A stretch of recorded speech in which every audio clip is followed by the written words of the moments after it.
Lying. We all do it, and for the most part, we've been doing it from a very early age. Except me, because I never lie. But if I were to lie, would I get any better at it with practice? Well, today on Brief Brain Facts, we're discussing lying, and if with the more lies we tell, the better we get at telling them.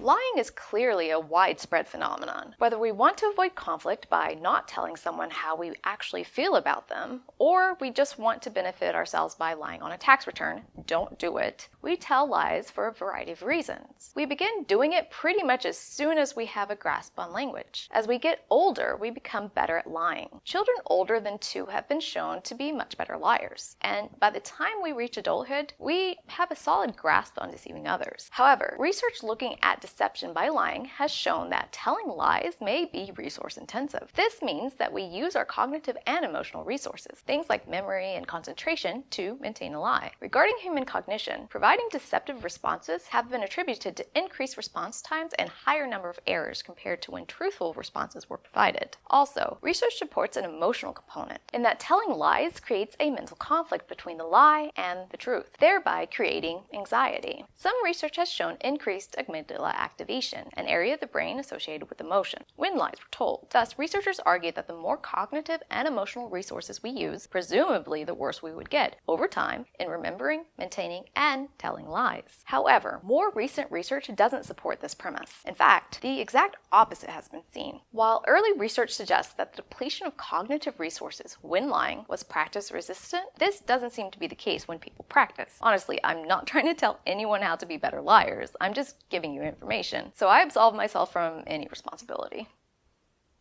That being the case, studies have confirmed that with relatively little practice, people become better liars. So, the error rates reduce and reaction times increase with practice. Well, the good news is that when people are trained to provide truthful responses, providing deceptive responses, aka lies, becomes more difficult. In another study looking at the little emotional center in the brain, the amygdala, participants' initial lie activated the amygdala, but each subsequent lie resulted in an ever-decreasing amygdala activity, where no deception training was provided, demonstrating a brain response in where the brain, particularly the amygdala, may become desensitized to lying. The study also showed that lies told got bigger and bigger, so white lies became even larger, and the brain may not have any issue with it. So we may become better liars, but how do we detect them? Well, I don't have good news here either. Man, this episode is really filled with disappointing news. Okay, lie detector tests are notoriously unreliable, and research has shown that those trained in detecting lies aren't any better at doing so than anybody else. But they are more confident in their abilities to detect lies, so that's something.